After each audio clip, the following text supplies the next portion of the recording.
Sí? Vale.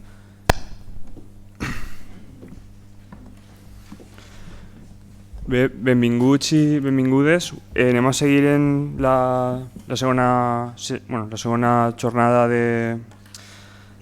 d'aquestes jornades. Avui ens acompanya Julien Canavera. És per a mi realment un plaer presentar a un amic que ara comentàvem feia 10 anys que ens trobem així i que va ser una de les primeres persones en qui vaig entrar, a través de qui vaig entrar jo en contacte amb Deleuze, amb l'Antiedip i avui precisament ens parlarà d'això. Julien és doctor en filosofia en aquesta mateixa facultat, en una tesi sobre Deleuze que es va publicar en Alfons el Magnànim, sota el títol Pensar problemàticamente, un ensayo sobre Gilles Deleuze, que al meu parer és una de les millors introduccions al pensament de Deleuze en castellà. Recentment ha publicat dues traduccions, la de Los afectos de la política, de Frédéric Lordon, y La producción de los hombres, Marx con Spinoza, de Frank Fischbach, les dues en publicacions de la universitat, en premses de la Universitat de Zaragoza, que són els temes que actualment més li han estat interessant, també en col·laboració amb Juan Maragüés, que també el tindrem avui. La seva investigació s'ha centrat fonamentalment en autors com Gilles Deleuze i Félix Guattari, amb l'Antiedip, també els textos que va publicar en solitari Deleuze abans d'aquesta col·laboració, que a mi de fet em sembla que en aquesta introducció que comentàvem abans tenien un pes especialment important i que crec que està molt ben recollit en aquell llibre, en aquella tesi. I bé, posteriorment s'ha interessat també molt per la relació en aquesta línia de l'economia política amb Lordon, qüestions relacionades també amb el pensament d'Spinoza i precisament aquest entrellaçament entre la filosofia i l'economia. I avui ens presentarà aquesta comunicació que es titula A vueltas con la extraña aventura, la actualidad del Antiedipo. I bé, sense més, dono la paraula. Se me oye bien, no? Sí, perfecto. Moltes gràcies per la presentació i moltes gràcies també a la gent que organitza aquestes jornades, que a mi em sembla una molt bona iniciativa i vaig a seguir en castellà. Bueno, empezaré la charla con una precisión, una puntualización. Utilizó el sintagma extraña aventura para hacer referencia a lo que Deleuze y Guattari en el Antiedipo llaman también la perversión del deseo gregario, es decir, el hecho de que en determinadas circunstancias los hombres puedan llegar a querer la dominación, la explotación y la esclavitud, no solo para los demás, sino también para sí mismos. Y yo creo que en la actualidad semejante perversión del deseo gregario se encuentra expresada en el fantasma o el espectro que está actualmente recorriendo Europa y buena parte del mundo occidental. Y este espectro, este fantasma, no es precisamente el del comunismo, como anunciaban Marx y Engels en el Manifiesto Comunista, sino el fantasma o el espectro de lo que algunos estudiosos llaman la internacional reaccionaria o la internacional neofascista, con lo cual dan a entender el auge y la consolidación de un devenir reactivo de los hombres y las sociedades, que cierra por ahora el paso a todo proyecto de transformación social global, ¿no? Y que se cifra especialmente, aunque no solo, en lo que Mark Fisher denomina el realismo capitalista como tal consustancial al neoliberalismo, es decir, en la creencia de que no hay alternativa o no habría alternativa al modelo de organización socioeconómica vigente, pese a todas las desigualdades, a las miserias, a las precariedades que, sin embargo, este mismo modelo trae consigo, ¿no? Bien, entonces podríamos decir que uno de los rasgos distintivos de nuestra actualidad es, como señala José Luis Pardo, una falta de interés subjetivo en la revolución. ¿Por qué? Porque aunque el capitalismo neoliberal contribuya sobremanera a la agravación de lo que la tradición marxista llama el factor objetivo, es decir, aunque contribuya a una creciente degradación y mutilación de las condiciones de vida de los hombres, entre estos mismos hombres continúa prevaleciendo una suerte de pulsión de orden, una especie de deseo reactivo de conservación de lo que a ojos de Deleuze y Guattari no deja de ser un deseo de conservación de la organización social de la escasez en medio de la abundancia, ¿no? Bien, entonces, como decía, lo que se aprecia aquí es una falta de interés subjetivo en la revolución, y aquí aprovecho para precisar, por revolución entiendo, siguiendo a Deleuze, que lo entiende a su vez de forma nietzscheana, todo lo que contribuye o puede contribuir a la intensificación o el fortalecimiento de la vida, tanto individual como colectiva, ¿no? Entonces, la cuestión es cómo dar cuenta de esa falta de interés subjetivo en la revolución, o dicho de otra manera, cómo explicar esa adhesión masiva de los hombres al llamado realismo capitalista. Y si seguimos a Deleuze y Guattari, vemos que no nos podemos valer exclusivamente de motivos ideológicos, ¿vale? Dicho de otra manera, para explicar cómo los dominados se hacen partícipes de forma activa y objetiva de su propia dominación, hace falta hurgar más profundo e ir a rastrear lo que son los factores afectivos, pasionales o libidinales que les determinan a ello. Y de alguna forma, el llamamiento de Deleuze y Guattari a ir a buscar cuáles son los resortes libidinales que determinan los hombres a hacerse partícipes de su propia dominación. De hecho, la propia Margaret Thatcher, que en paz descanse, ya nos sugería de alguna forma esa vía, ¿no? Porque ella misma decía que la condición de implementación exitosa del proyecto neoliberal consistía en la posibilidad, decía ella, de cambiar el corazón y el alma de la gente, es decir, de rehacer las interioridades subjetivas. Dicho de otra manera, descansaba en la posibilidad de reconfigurar los resortes libidinales, las teclas pasionales o las disposiciones afectivas que hacen hacer cosas a los hombres y que les determinan, por lo tanto, a activarse en una dirección, que suele ser la de la reproducción de las estructuras sociales, más bien que en otra, que sería la sedición, ¿no? Bien, unos hombres, aprovecho para señalarlo, que podemos enfocar desde la perspectiva de Deleuze y Guattari como, ante todo, subjetividades deseantes, ¿vale? Y de hecho es a partir de esa concepción del ser humano como subjetividad deseante cómo podemos reformular lo que Deleuze y Guattari en el Antiedipo consideran como el problema fundamental de la filosofía política, según dicen que supo plantear Spinoza en el Tratado Teológico Político y que Wilhelm Reich redescubrió posteriormente, ¿no? Que es por qué los hombres luchan por su servidumbre o su esclavitud como si se tratara de su salvación. Pues bien, reformulando esa pregunta en la gramática de los deseos y los flujos de deseo, podríamos decirlo de la siguiente manera, que son también las palabras de Deleuze y Guattari. Cómo explicar que en determinadas circunstancias el deseo de las masas pueda volverse contra sus propios intereses, objetivos o de clase, y así acabar deseando su propia represión. Bien.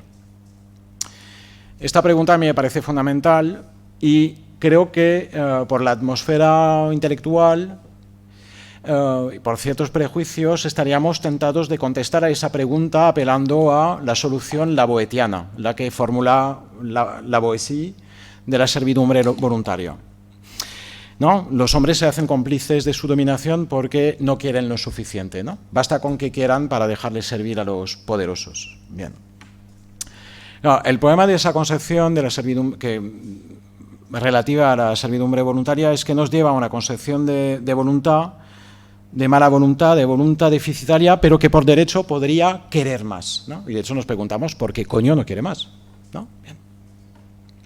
Pero el problema no se detiene aquí, sino que esa misma concepción de una voluntad, de una mala voluntad, de una voluntad deficitaria, que aún así podría querer más, lo que presupone es una concepción antropológica subyacente que la filosofía moderna se encargará, de hecho, de teorizar y desarrollar, ¿no? La metafísica subjetivista, es decir, la que nos lleva a entender al ser humano como un subjectum, como un sujeto soberano. Dicho de otra manera, como un sujeto monádico que se asemeja a una especie de ciudadela interior e inasediable, para la cual las determinaciones sociopasionales, en última instancia, no son más que simples influencias que siempre tendría la capacidad de trascender, ¿no? Claro, el problema que tenemos aquí es que, dicho con otra terminología, que es la de Lordon, y yo veo mucha coincidencia entre los planteamientos de Lordon y los de Deleuze y Guattari, incluso con los de Frank Fischbach, cuando consideramos al ser humano como una agency, es decir, como un agente supuestamente siempre libre y capaz de todo si así lo quiere, eso nos lleva a una visión totalmente asocial y asociológica del hombre y de la sociedad, donde acaba despuntando y reinando el voluntarismo mágico del si quieres puedes, ¿no? Y el tema es que precisamente las ciencias humanas y sociales, al menos aquellas que no han sucumbido al humanismo teórico, se han empeñado y se empeñan en señalar que, y ciencias humanas y sociales de las que, dicho sea de paso, como habréis visto si habéis ojeado el Antiedipo, se nutre esa obra de forma abundante. Pues bien, las ciencias humanas y sociales lo que nos dicen es que no podemos considerar al ser humano como una insularidad egótica, porque el ser humano, ante todo, es un homo socialis, o como diría el Marx de los Grundrisse, es un individuo social. Es decir, el ser humano es un individuo que no nace sujeto, sino que puede llegar a ser sujeto y que llega a serlo a través de un haz de relaciones o vínculos sociales que encarrilan y presiden su subjetivación, o para decirlo con una palabra de un término de Etienne Balibar, su sujeción, ¿no? Bien. Por lo tanto, así como lo social es el medio dentro del que se despliega la existencia humana, asimismo podemos decir que lo pasional, lo afectivo, lo libidinal o lo deseante constituye el elemento mismo de ese medio social, ¿no? Por lo que podríamos decir con Frank Fischbach que las pasiones, y lo mismo se puede decir de los deseos, son socializadoras en y por sí mismas. A esto a dónde quiero llegar, al hecho de que el ser humano hay que entenderlo, creo yo, para contestar bien la cuestión de la perversión del deseo gregario, hay que entenderlo como, ante todo, un homo socialis et passionalis, ¿vale?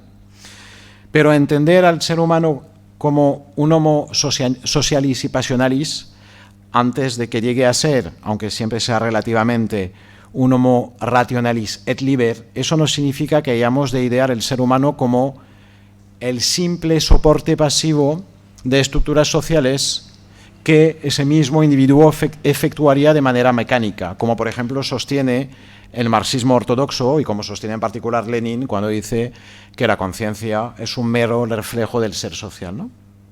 Bien. Creo que lo que hay que tener en cuenta es que aquí no hay ni actividad pura ni pura pasividad. La del ser humano es una actividad impura, ¿vale? Y creo que esa actividad impura, hay que tenerla en cuenta para tratar de contestar la pregunta relativa a la perversión del deseo gregario, queda reflejada o expresada precisamente en el concepto balibariano de sujeción, porque la sujeción, que es un diferencial de subjetivación y sojuzgamiento, un diferencial de actividad y pasividad. Dicho de otra manera, el ser humano como subjetividad,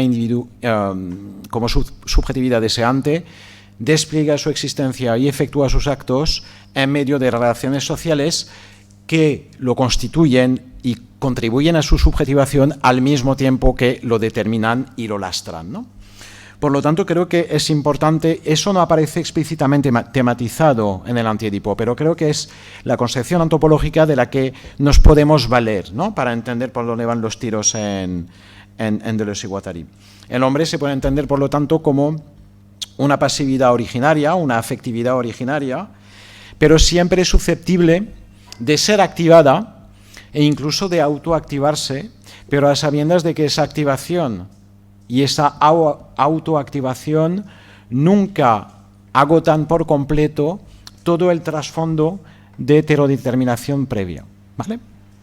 Bien, ¿esto qué quiere decir? Que el ser humano efectivamente se encuentra en un estado de servidumbre, solo que esta servidumbre, contrariamente a lo que dice Lavoisier, no es voluntaria, es pasional. Eso es Spinoza. Estamos encadenados afectivamente, ¿vale? Bien, dependemos de cadenas sociopasionales. ¿A dónde quiero llegar con esto? Pues cuando de lo que se trata es de librarnos de las relaciones que producen alienación, es decir, cuando se trata de liberación, la liberación no pasa por dejar de desear, ¿no? Como si la voluntad fuera un acto que nos permitiría saltar por encima de la causalidad afectiva, pasional o libidinal. No, de lo que se trata, y de esto nos habla Deleuze y Guattari en la estela de Spinoza, de lo que se trata es de una posibilidad de desear de otro modo, o como dicen Deleuze y Guattari, de hacerse un cuerpo sin órganos, ¿vale? Hacerse un cuerpo sin órganos es, en parte, un intento de hacer eclosionar otro régimen de deseo que suponga una sedición con el orden establecido. Bien, y hay que entender que esa posibilidad de desear de otro modo, esa posibilidad de hacerse un cuerpo sin órganos, con toda la dosis de experimentación y también de prudencia que acarrea esto, esa posibilidad misma ya siempre se encuentra situada en un nexo, en una miríada de relaciones o estructuras sociales, ¿no? Bien, ¿con esto a dónde quiero llegar? Quiero llegar al hecho de que, y lo venía sugiriendo, ¿no?, que entre el deseo que mueve a las subjetividades y las estructuras dentro de las que se despliegan las acciones de esas subjetividades deseantes, no hay dualidad, hay unidad. Dicho de otra manera, el deseo constituye la infraestructura de lo social. De hecho, lo social es la cristalización del deseo, en la concepción de Deleuze y Guattari. Y esto nos lleva a una consecuencia que es importante, que es, para utilizar otra terminología, entre la economía libidinal y la economía política, entre las máquinas deseantes, las famosas máquinas deseantes, y las máquinas sociales, entre el deseo y lo social, lo que hay es un coeficiente de afinidad siempre variable. ¿Qué quiere decir eso? Que existen formaciones sociales, sociedades, que están más capacitadas que otras para soportar la producción deseante, y otras que resultan mucho más agresivas, ¿vale? Bien. Sea como fuere, lo que tenemos aquí, ese es el punto importante, que entre la economía política y la economía libidinal, entre lo social y el deseo, entre las máquinas sociales y las máquinas deseantes, lo que se fragua es una causalidad circular o inmanente. Es decir, que entre los dos tipos de producción, social y deseante, lo que hay es un proceso de vaivén o de retroalimentación constante, ¿vale? Y creo que esa causalidad circular o inmanente entre producción deseante y producción social se encuentra buenamente explicada en el concepto lordoniano de estructuralismo de las pasiones, ¿no? ¿Qué es lo que, cómo reza el estructuralismo de las pasiones? De la siguiente manera: los hombres están insertos en estructuras. Estos hombres insertos en estructuras sociales se encuentran inicialmente movidos por sus pasiones o por sus deseos.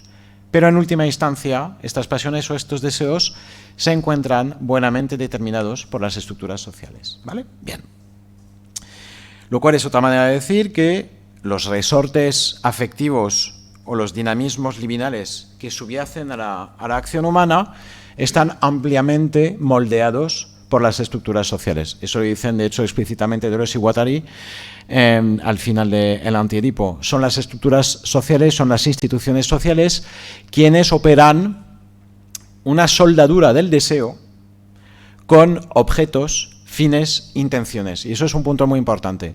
¿Por qué hay soldadura del deseo con objetos, fines, intenciones, ya sean personales o colectivos? Porque en su realidad originaria o molecular, para Deleuze y Guattari, y esa es una tesis que se puede rastrear en Spinoza, el deseo es una energía fundamentalmente intransitiva. Como dice un spinozista francés que es Laurent Bove, es un deseo sin objeto. ¿Qué hace el mundo social a través de las operaciones de codificación? Adjuntar al deseo intransitivo un objeto, un fin, una intención, ¿vale? Y con esto, ¿a dónde quiero llegar? A la idea de que el interés, sabéis que hay muchas corrientes filosóficas, también económicas y algunas sociológicas que consideran que el interés es el motor de la acción humana, ¿no? Bien. Pues lo que viene a demostrar Deleuze y Guattari, eso es muy importante, es que el interés siempre es secundario con respecto al deseo. ¿Por qué?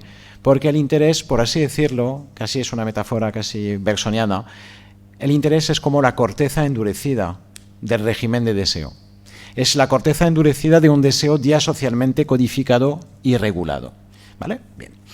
Por eso no sé si habéis leído, todas esas filosofías y las teorías económicas, pienso en la teoría neoclásica, el marginalismo y esas cosas, ¿no?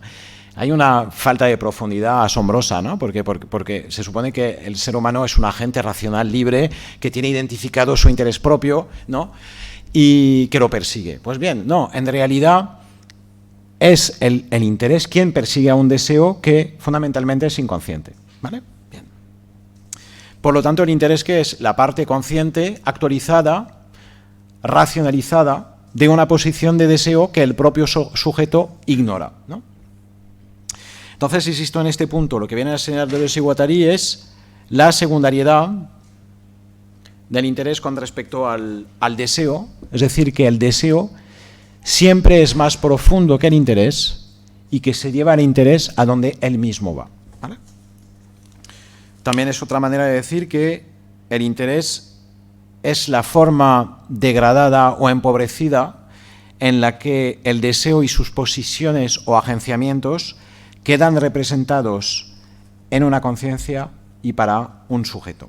En otras palabras, y acabo de daros la lata con este tema, el interés que es el producto de una transitivización del deseo, inicialmente sin objeto, que es en realidad el trabajo de socialización o codificación social al que se someten las mismas subjetividades deseantes, ¿no? Esa transitivización del deseo, del que se desprende el interés, convierte el deseo sin objeto en deseo de un objeto completo y al mismo tiempo en el deseo de un sujeto fijo o fijado que reivindica ese deseo de objeto completo en calidad de propiedad privada. Él cree que desea lo que desea. No se da cuenta de que lo que desea le ha sido sugerido por el mundo social. Bien. ¿Por qué estoy diciendo eso? Porque, como ya venía señalando, para Deleuze y Guattari, el deseo entendido en su realidad originaria o molecular es una energía, dice Deleuze en Lógica del Sentido, de hecho, una energía libre y no ligada. ¿Qué quiere decir eso? Una energía libre de todo sujeto fijo y no ligada a objeto completo alguno. Por eso decía, es una energía fundamentalmente intransitiva. Pues bien, a tenor de lo dicho y a partir de ese material teórico-conceptual que tenemos entre manos, podemos tratar de empezar a avanzar o aducir argumentos para explicar por qué los dominados se hacen cómplices objetivos de su dominación, ¿no? Hablando coloquialmente, ¿por qué existen fachipobres? ¿Por qué existen pobres de derechas? ¿No?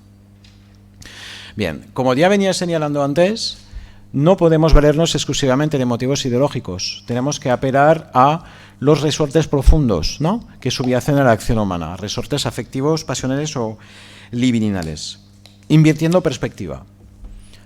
Aunque no tengan monopolio de ello, cuando los dominantes ejercen el poder, no hacen un ejercicio meramente negativo del poder que se cifraría en la simple manipulación ideológica. sino que de forma más profunda, y aquí es donde radica, a mi parecer, la positividad del poder, el ejercicio de poder lo que implica es una epitumogenia, es decir, una ingeniería libidinal, una ingeniería de los efectos. Dicho de otra manera, antes de ideologizar, lo que hace el poder es afectar a los cuerpos y paralelamente a las mentes.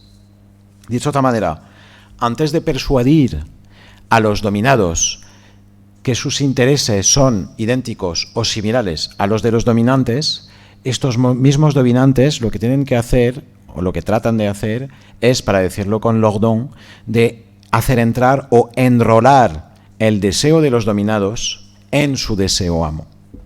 ¿Vale? El objetivo es que al final los dominados deseen como desean los dominantes, pero a sabiendas de que los objetos de deseo reservados a los dominantes están reservados a los dominantes. ¿Vale?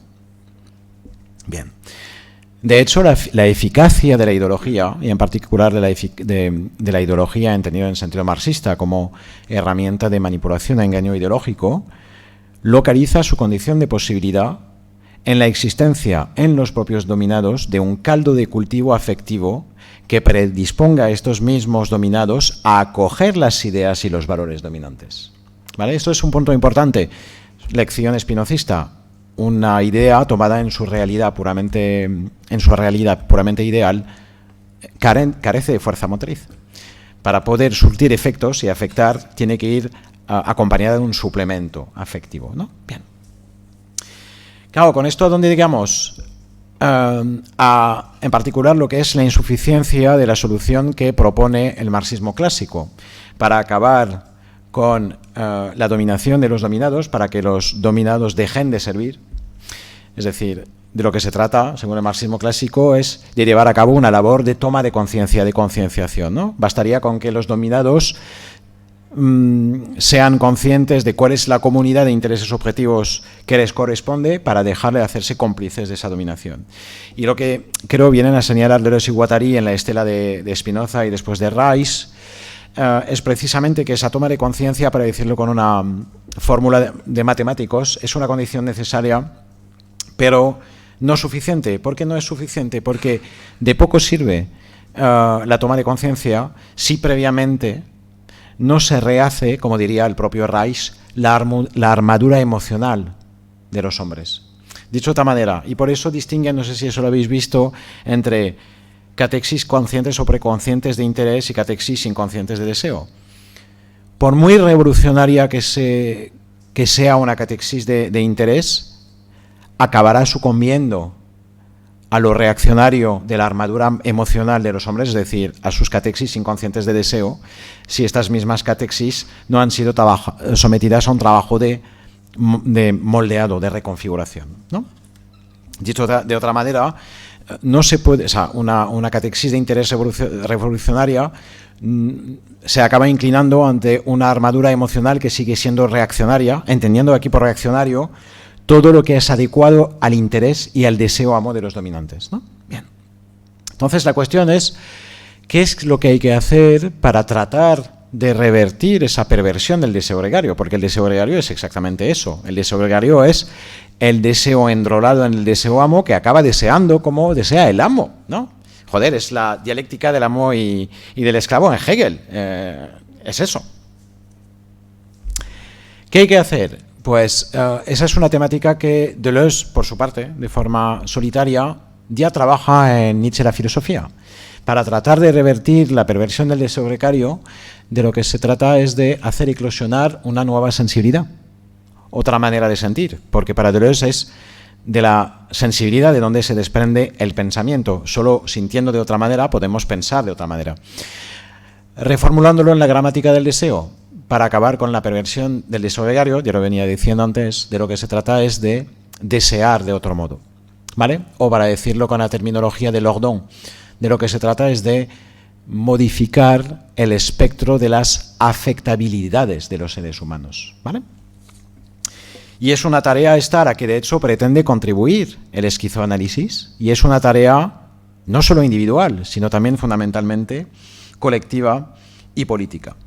De forma muy esquemática, ¿En qué consiste esa tarea? Pues en tratar de hacer oscilar el deseo de su polo reaccionario hacia su polo revolucionario. Y ello a sabiendas de que ese deseo inicialmente no se enmarca dentro de los exiguos límites de una pretendida interioridad subjetiva, ¿vale?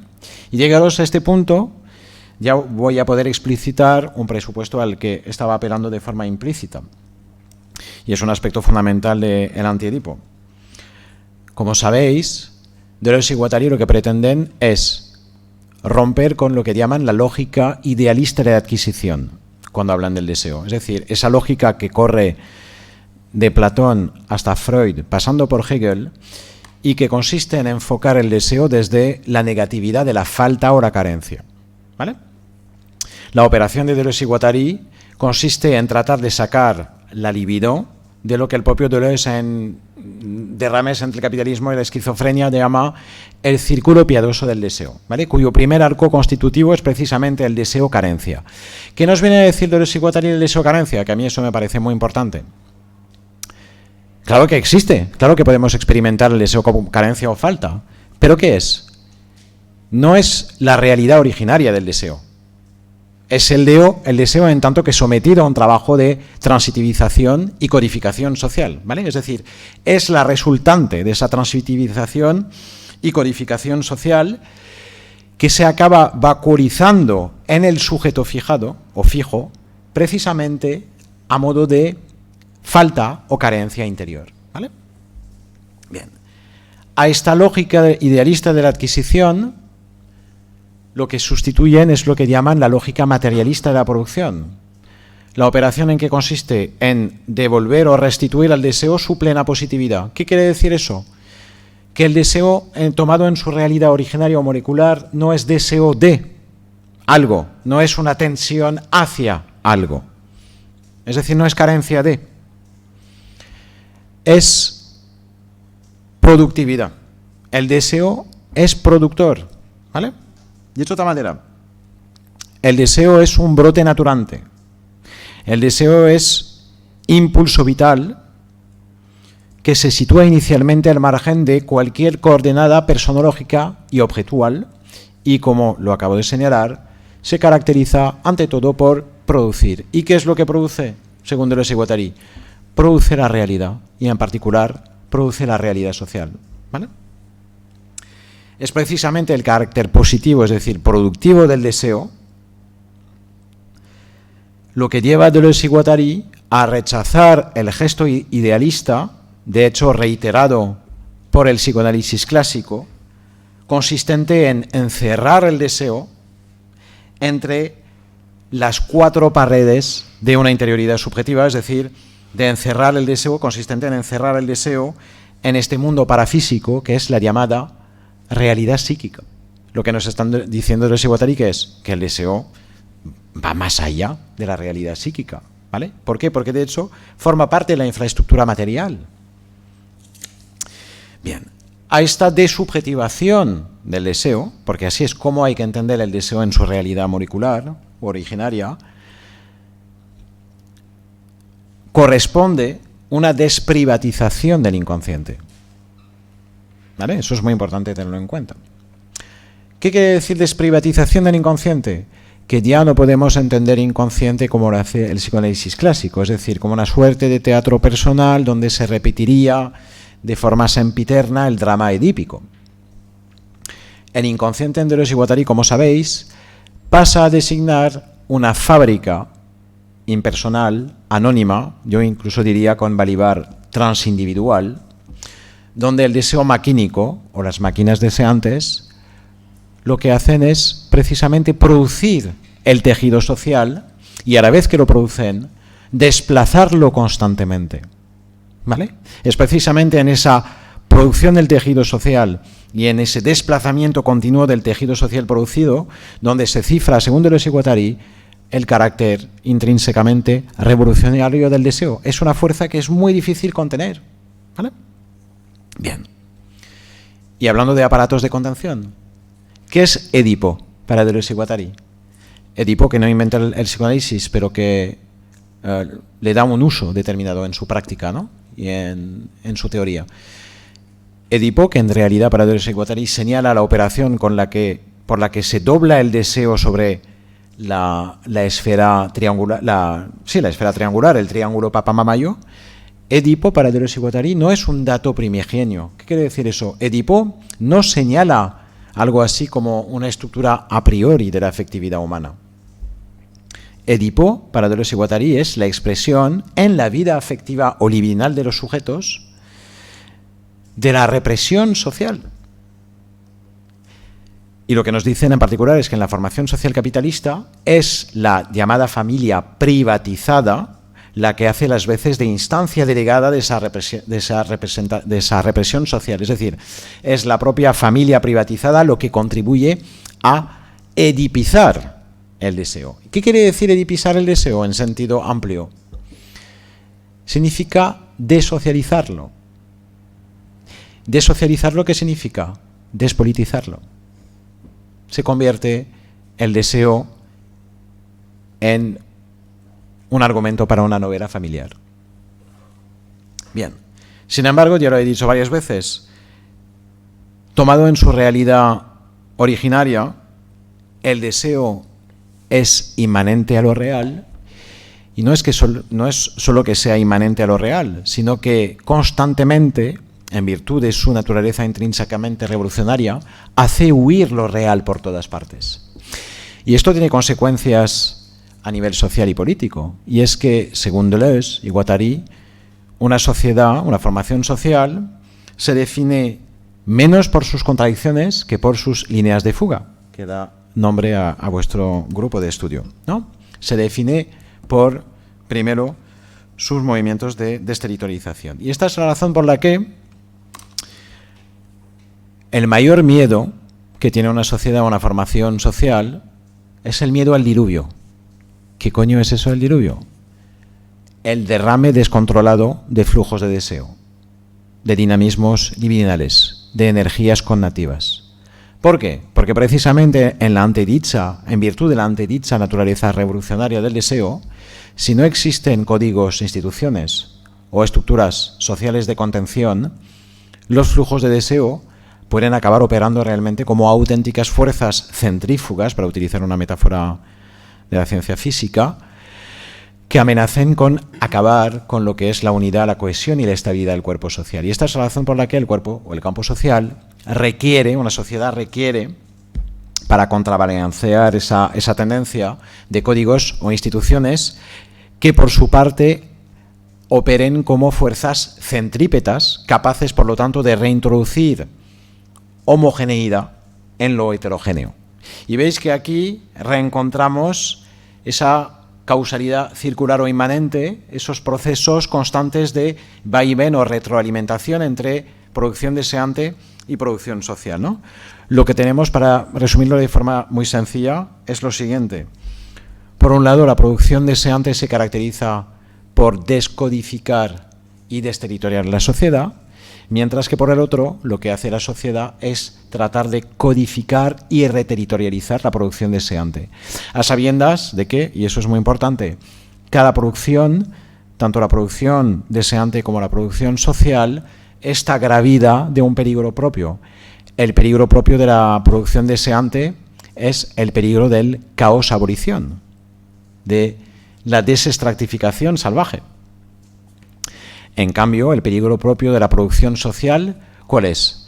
Es el peligro de lo que podríamos llamar la trascendencia esclerosis, es decir, el riesgo de acabar ahogando la vida o la libido en la fijeza mortífera de las normas y los códigos. Bien, sea como fuere, ¿qué es lo que tenemos en Deleuze y Guattari? Creo que ese es un esquema que tenemos que tener muy, muy claro, ¿no? No hay producción deseante de lo social que no vaya parejo de una producción social del deseo y viceversa. ¿Vale? Bien. Eso es muy importante tenerlo en cuenta.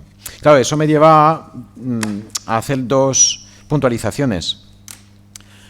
Cuando hablamos de producción social del deseo, como su nombre mismo lo indica, no estamos haciendo referencia a una operación meramente negativa o limitativa de represión a secas de la producción deseante.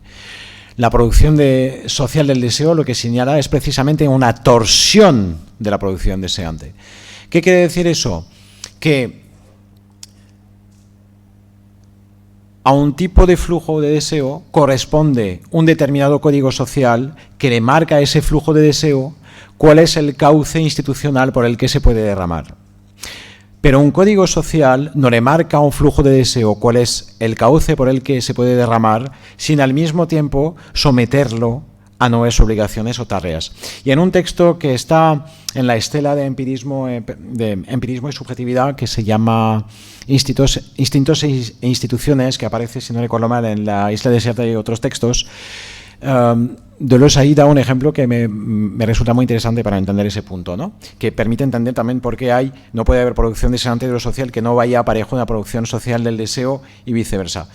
Dice, la sexualidad como flujo de deseo encuentra una forma de satisfacción, eso sí, siempre oblicua, indirecta, en este código que es el matrimonio, en este código de institución social que es el matrimonio.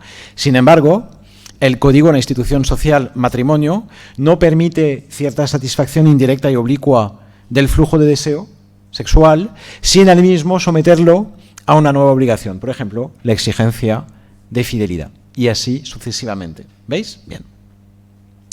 Claro, esto me lleva a la producción deseante de social y hacer aquí una puntualización. No hay que entender la producción deseante, no hay que entender el deseo en última instancia, como una condición condicionante. El deseo siempre opera como condición condicionada. ¿Qué cojones quiere decir eso? Muy sencillo.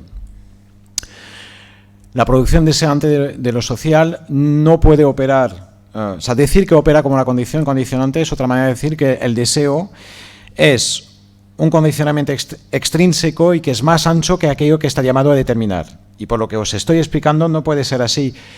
La producción deseante, el deseo, es una condición condicionada porque el deseo no produce lo social sin a su vez ser producido por lo social producido.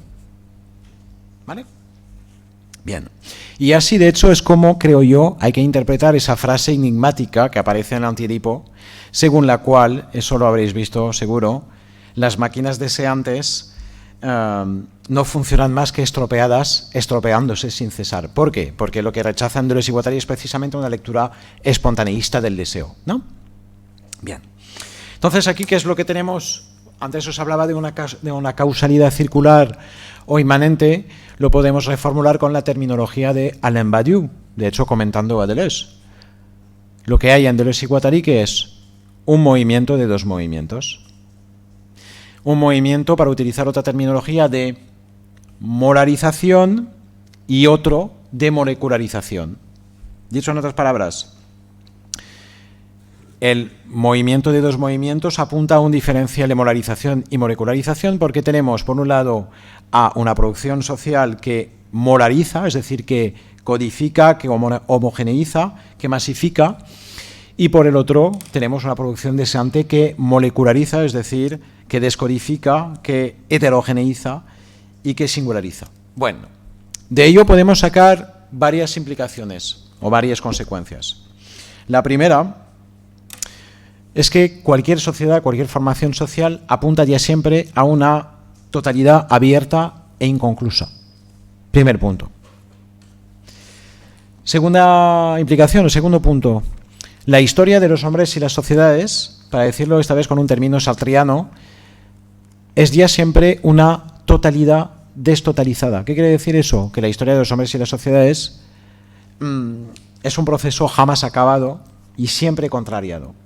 Y tercer punto, de haberlo, el sujeto de la historia de los hombres y las sociedades, para Deleuze y Guattari, no sería ni el capitalismo, porque el capitalismo en su nacimiento mismo, lo sabéis, es azaroso, es contingente, no responde a ninguna necesidad histórica. Tampoco podría ser el sujeto de la historia el deseo, precisamente porque acabamos de poner en tela de juicio la lectura espontaneísta. De haber un sujeto de la historia, y eso lo dice un deleuziano francés que se llama Guillaume Sibertin Blanc, el deseo de la historia sería lo que él llama la instancia del límite. ¿Qué quiere decir eso, la instancia del límite? Las maneras variables en las que las sociedades tratan de ligar y contrainvestir la producción deseante y su tendencia a la desterritorialización absoluta, que tiene por nombre esquizofrenia en sentido aclínico. Bien, y aquí es donde reaparece la cuestión del coeficiente de afinidad entre producción deseante y producción social. Y para que os podáis ubicar, ese coeficiente de afinidad oscila entre dos extremos, aquel en el que la producción deseante se encuentra totalmente supeditada a la producción social, y el otro extremo en el que es la producción social la que se encuentra puesta al servicio de la energía revolucionaria de la producción deseante. Bien, ¿cuál es el diagnóstico que hacen Deleuze y Guattari? Aquí no puedo ser exhaustivo. De las tres grandes formaciones sociales que estudian el antidipo, si no recuerdo mal, es el capítulo 3, salvajes, bárbaros y civilizados, ¿sí? ¿Cuál es el diagnóstico que hacen?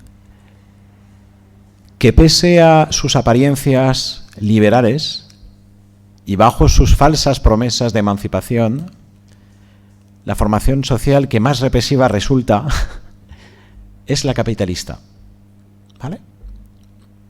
De las tres grandes formaciones sociales, que son la primitiva, la despótica y la capitalista. Es la que, por su constitución estructural misma, más parece ser afín a la producción deseante, y en última instancia es en realidad la más represiva de todas, ¿no? Bien, ¿cómo explicar esto? Bueno, al menos es la lectura que hago yo. Porque la formación social capitalista se basa en un sistema represivo, y acordaos de eso, un sistema represivo nunca deja de ser también, a su manera, un sistema productivo.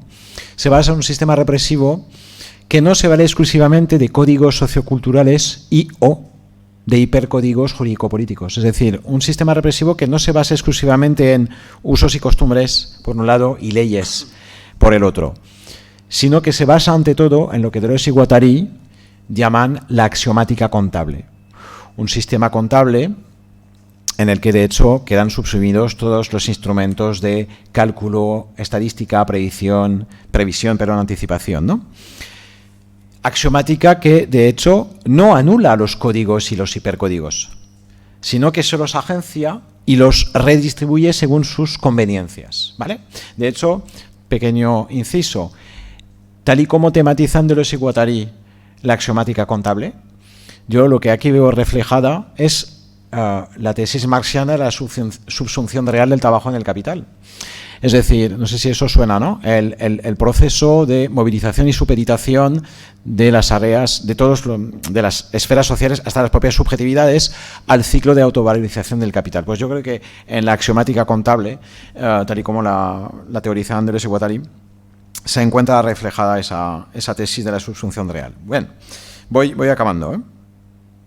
No os vayáis. Bueno, siempre podéis iros, si os parece un coñazo, que puede ser el caso. ¿Qué es lo que tenemos? Pues aquí lo que tenemos es el carácter profundamente paradójico o ambivalente, más que contradictorio, del capitalismo, según Deleuze y Guattari. ¿Por qué? Porque por un lado, como ya lo venía sugiriendo, y esto es absolutamente inaudito en la historia de los hombres y las sociedades, ¿no? La formación social capitalista es la primera formación social que funciona basándose en una descodificación generalizada de los flujos de deseo de las energías connativas. Y esta es la razón por la cual, nos dicen Deleuze y Guattari, es el negativo de todas las formaciones sociales anteriores. Es decir, las formaciones sociales premodernas lo que han hecho es, según ellos, tratar de sortear a toda costa el advenimiento de una sociedad que podría funcionar en base a una descodificación generalizada del flujo de deseo, ¿no? Como le dice muy bien Pardo, la formación social capitalista es la maldición de los antiguos vuelta a realidad, ¿no? Todo lo que los antiguos trataban de... es el diluvio hecho realidad, ¿no? El que hacía referencia antes.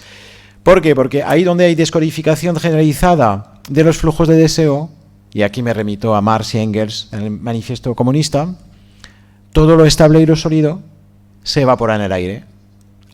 Al menos eso en el papel. Es decir, se supone que los rangos, las órdenes, las castas, los estamentos, todo lo que suponía una contención brutal de las energías connativas, todo esto salta por los aires. Bien, ¿A dónde quiero llegar? Que en un sentido, y por eso Deleuze y Guattari hablan de una gran identidad entre el capitalismo y la esquizofrenia, es decir, entre la producción social capitalista y la producción deseante pura, hay una gran identidad de naturaleza, aunque abstracta, nunca del todo realizada. Esta es la razón por la que el capitalismo parece ser la formación social más afín con las exigencias de la producción deseante, la que más parece capaz de dar pábulo a la fluidez de la producción deseante. Pero por el otro lado, y ahí es donde se acaba la gran identidad de naturaleza, porque aparece una no menos profunda diferencia de régimen. Lo que nos dicen Deleuze y Guattari es que, vale, el capitalismo descodifica, ¿no? Pero nos dicen, lo que el capitalismo descodifica con una mano, lo axiomatiza con la otra, ¿no? Bien, por eso hablaba de carácter profundamente paradójico o ambivalente del deseo. Y en esto lo que veo yo, es una lectura que hago, es precisamente el poder de recuperación sin precedentes del que adolece el capitalismo, es decir, la capacidad que tiene para capturar las energías libidinales, las fuerzas de deseo, incluso las más disidentes de entre ellas, para poner su energía revolucionaria al servicio de la organización social y de su reproducción, ¿no? Bien.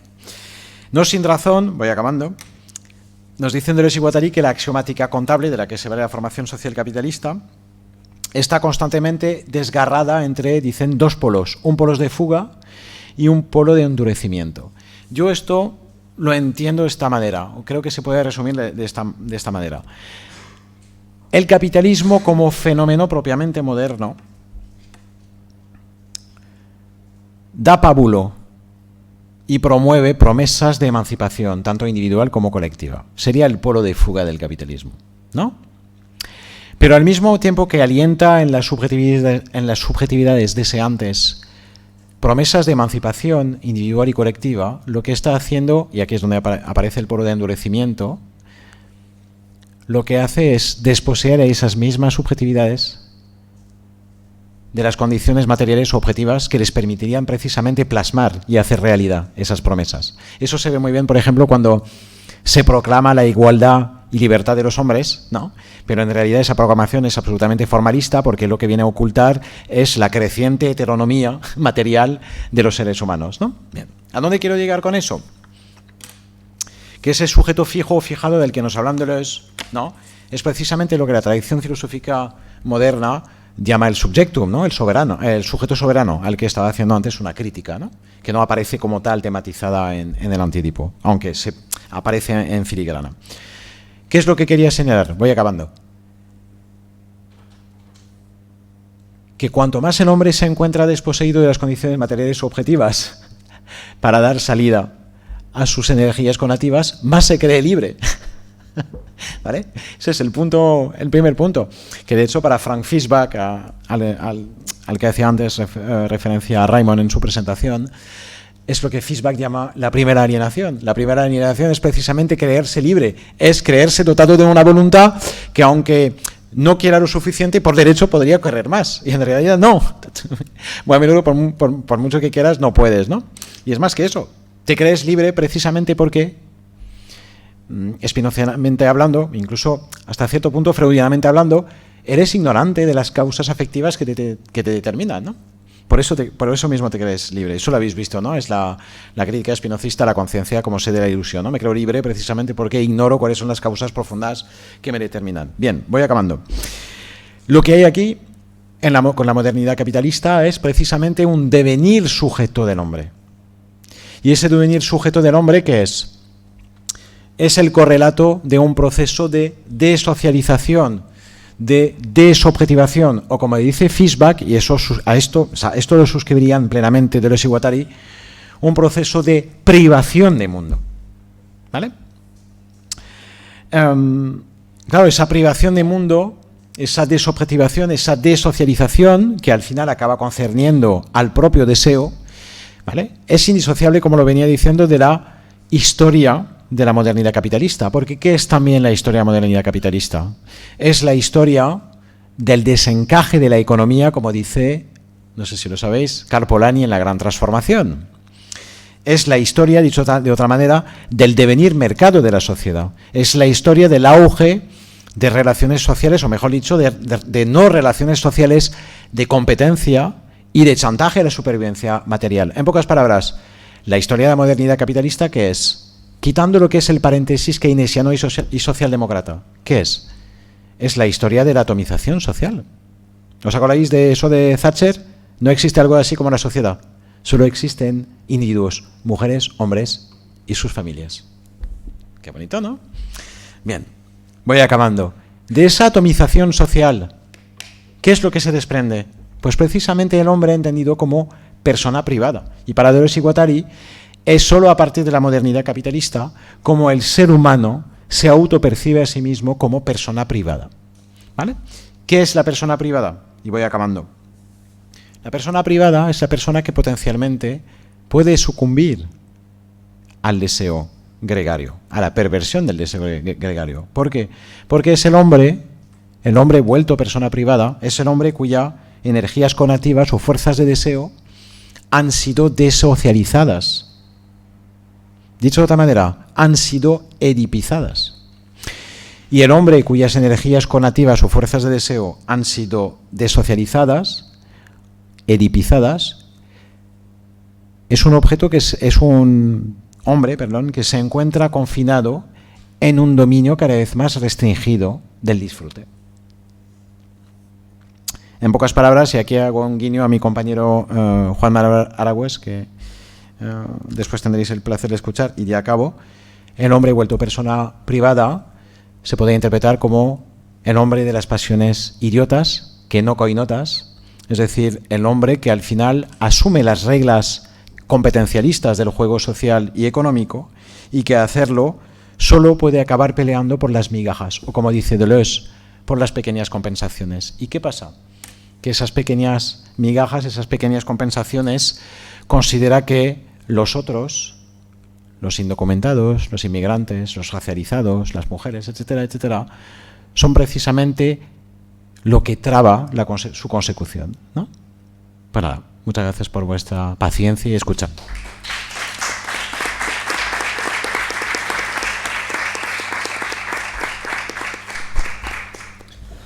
Moltes gràcies. Ara obrim un breu torn de preguntes. Muy corto porque me he extendido un poco y... lo digo más que nada porque Ariane Aviño creo que va un poco justa de tiempo. Ariane, ¿tú vas justa de tiempo? No, vale. Como queráis, ¿eh?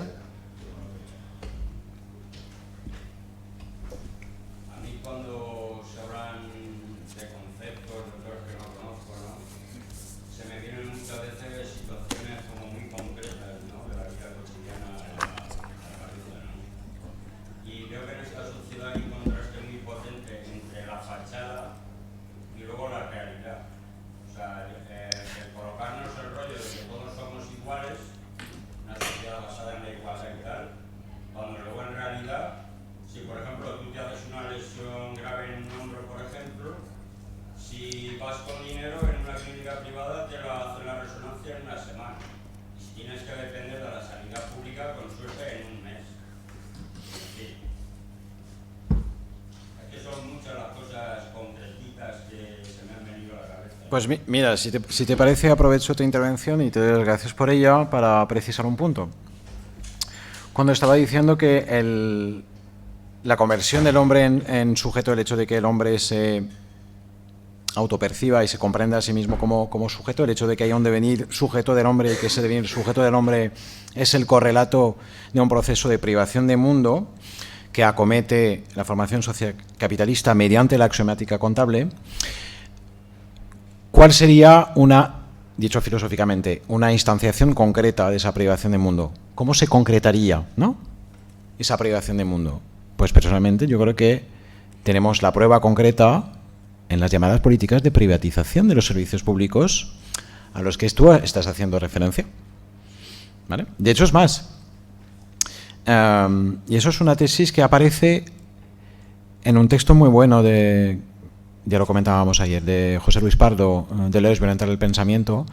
Habla de sobrecarga libidinal y yo lo interpreto de esta manera. Claro, si el deseo es esa energía vital que precisa de canales para poder propagarse, la privatización del mundo, ¿qué significa? Lo que venía señalando, una desocialización, ¿no?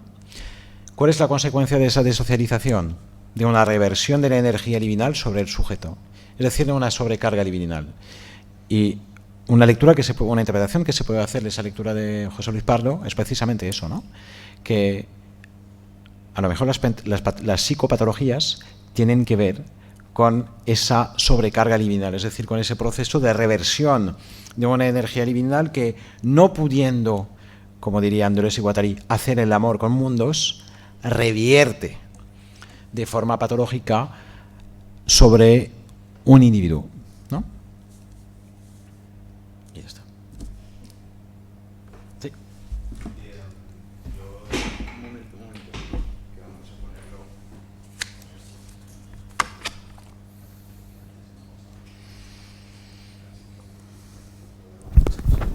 S'escolta? Vale, vale. Molt bé.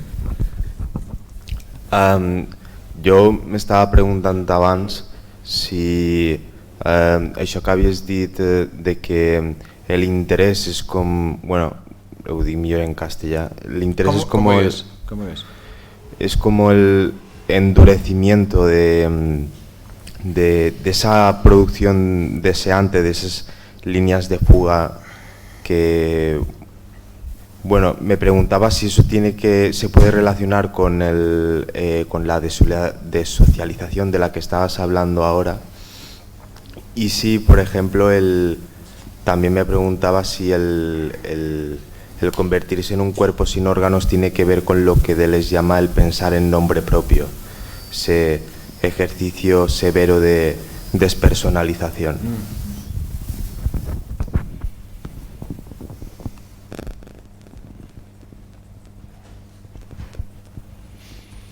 Vale. Muchas gracias también por la pregunta.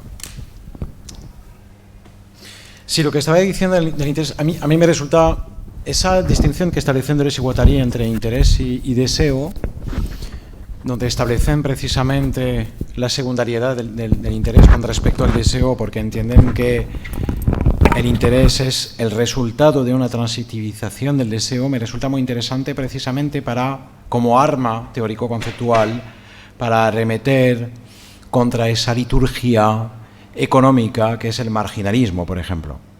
¿Os suena la teoría neoclásica en economía? ¿No suena? ¿No? La chorrada esta según la cual el ser humano es una monada, un átomo social exclusivamente movido por un interés que responde a un cálculo racional. ¿No suena eso? Bien. Es un poco el fondo de mi charla, había una crítica a eso, ¿no? ¿Qué quiero decir? Y para entroncar con lo que me estás preguntando. Claro,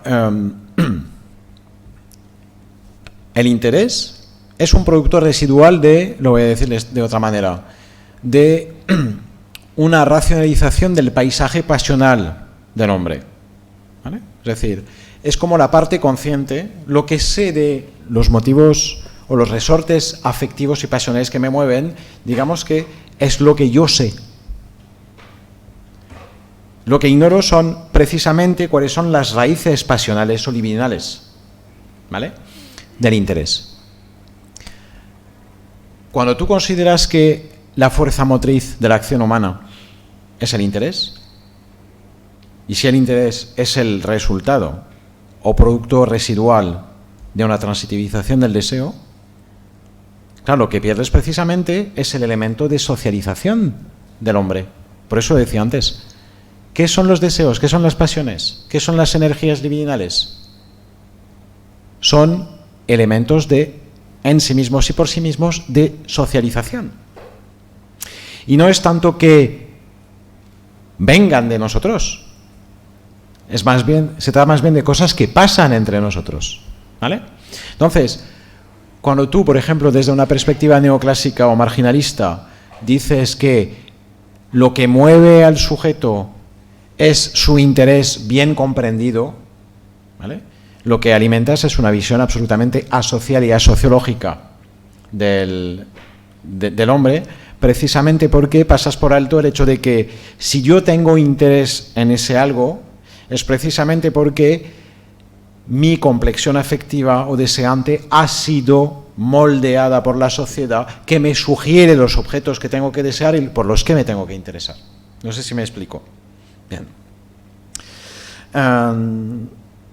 No sé si con eso...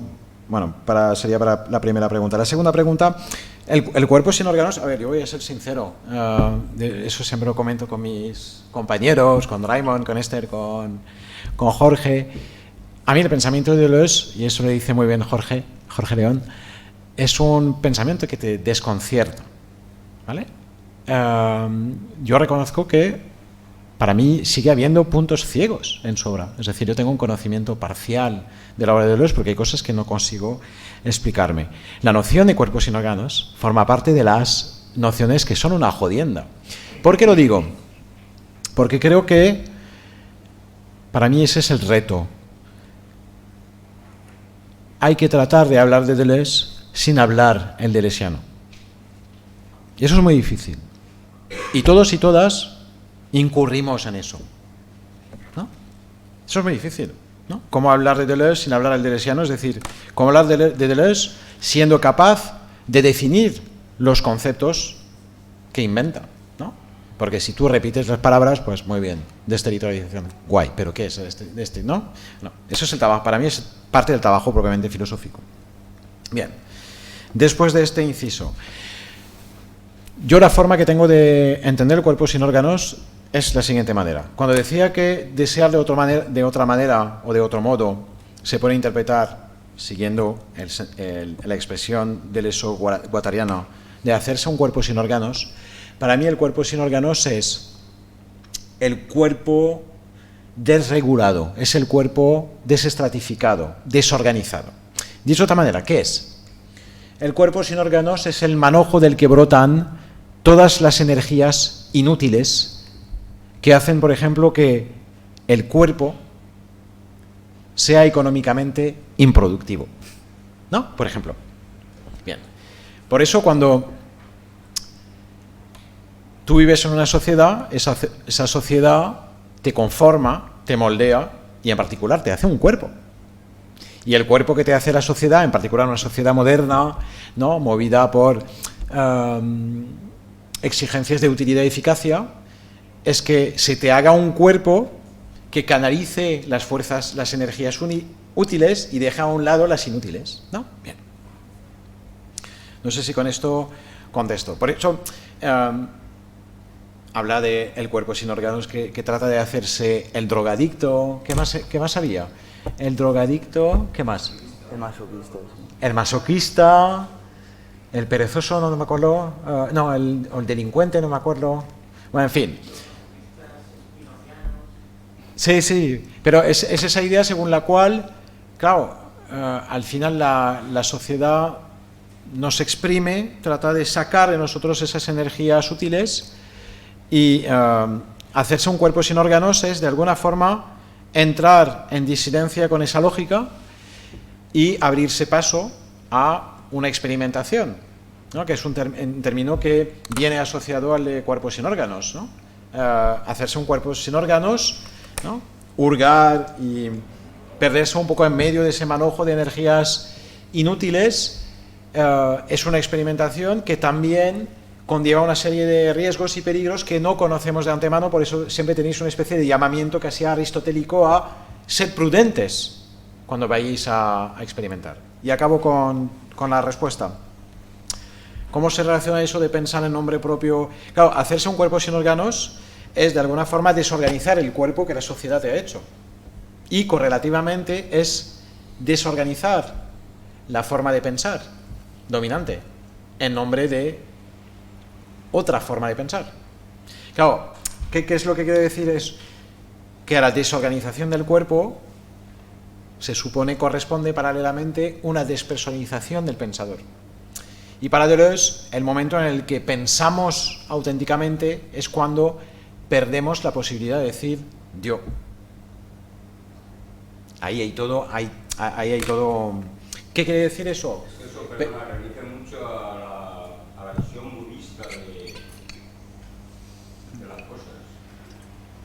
Puede ser, pero aquí... Puede ser, pero aquí, te voy a ser sincero, no tengo ni puñetera idea. Pero muchas gracias por la referencia. Creo que de hecho ayer salió el tema, no me acuerdo en qué contexto. Sí. Entonces acabo con eso ya. Y si os parece, damos por cerrado. Quería comentar una cosa. Vale, disculpa. Pues eso. Claro, desorganizar el cuerpo, ¿vale? También es inducir correlativamente una variación en el ejercicio del pensamiento. ¿Vale? Hola. Vale. Bueno, básicamente, muy interesante, me ha gustado mucho la ponencia. Yo lo que quería comentar es una cosa que además como que quiero tratar en mi tesis, porque yo creo que también un punto ciego o un problema que yo veo cuando leo a Deleuze, o sea, yo creo que también está en general en el postestructuralismo, pero digamos yo creo que el esfuerzo teórico de Deleuze, sobre todo, yo creo que su punto más grande es el poder llevar a la conciencia todo lo presubjetivo que nos determina y a su vez ponerlo en relación con lo social. Y digamos que eso yo creo que está en el pensamiento de Deleuze de forma muy potente, pero sí que es cierto que también hay un punto en el que es antes el huevo o la gallina, ¿no? Porque digamos, hay una serie de estructuras sociales que nos determinan y digamos que nuestro deseo también, esas producciones deseantes, esas producciones sociales estarían allí. Pero también veo que negar el hecho de que tenemos un individuo, pero no entendiéndolo como un sujeto trascendental, sino entendiéndolo más como un eje de coordenadas desde el que partimos, llámese como sea, y que nos determina tener una perspectiva sobre la realidad. Y yo creo que ahí hay un punto, ¿no? Porque en el momento que nosotros estamos pensando en hacernos un cuerpo sin órganos, aunque tengamos un deseo por hacérnoslo, también tenemos un interés por hacérnoslo. Entonces que, por así decirlo, hay un salto también entre la producción deseante y la producción social, porque en cierto modo la individualidad también está presente en esas relaciones, en esa interconexión entre relaciones. La cuestión es cómo hablamos de individualidad sin que nos determine, porque en última instancia eso nos codifica, pero no podemos que no nos codifique, porque no somos un cuerpo sin órganos en última instancia, no podemos estar tan desterritorializados. No, entonces yo esa problemática me gustaría saber también tu opinión, porque a mí me hace pensar cómo llevar de un punto a otro, ¿no? Lo voy a formular de una manera muy sencilla. Hay que aceptar hasta cierto punto la contaminación. Es decir, el hecho de que tú eres un ser dependiente, eso es una temática muy nietzscheana.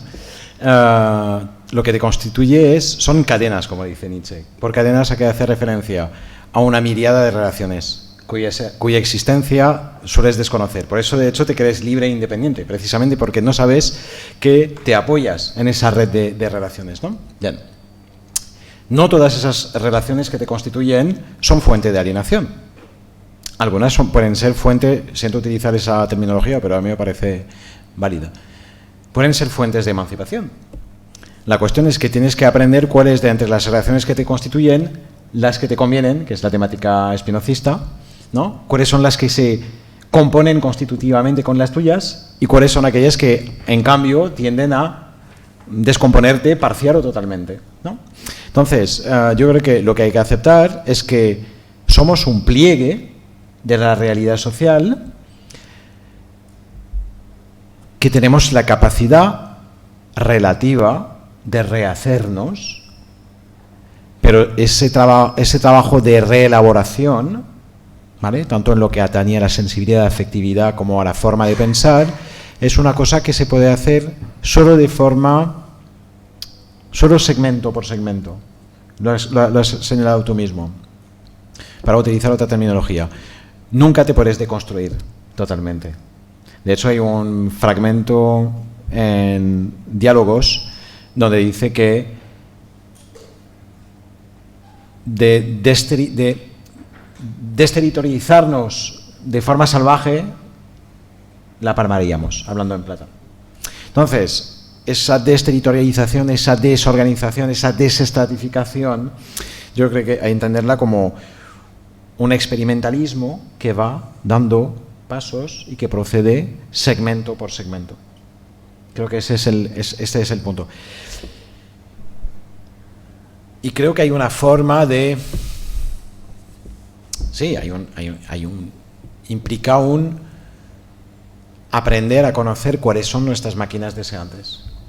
Y es un aprender a determinar qué es lo que nos conviene y qué es lo que no nos conviene, a sabiendas de que muy a menudo, por anticipado, no sabemos lo que se puede componer o no con nuestras relaciones constitutivas. No sé si... Es decir, yo creo que en Deleuze y Guattari no hay un delirio de volvamos a coincidir con una especie de autenticidad. Claro. Eso es una gilipollez, hablando en plata. Es una gilipollez. Precisamente de eso Fishback diría, es la primera piedra de la alienación. El creer que somos auténticos, que gozamos de una esencia de ser libre y que hemos sido separados de esa esencia de ser libre. No. No hay nada como una esencia de ser libre, no hay nada como autenticidad. Y ahí está, ahí hay una tensión, por supuesto. Pero precisamente en medio, esa es la tensión que tenemos que evitar. Y eso es lo complicado y lo exigente. Es decir, el pensamiento de Deleuze, si lo llevas a la práctica, es un pensamiento extremadamente exigente, tanto a nivel individual como colectivo. Creo que más a nivel incluso colectivo que a nivel individual, ¿no? Pero va por ahí. Bé, moltes gràcies de deixar així. Moltes gràcies a Julien per la, gràcies a vosaltres. Per la meravellosa intervenció.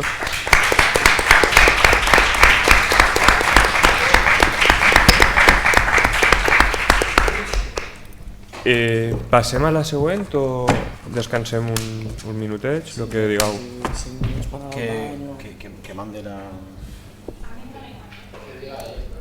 Vale, pues si voleu parem 5 minutets, si algú vol anar a fumar, que veig que ja n'hi ha gent predisposada, i reprenem en això, 5-10 minuts.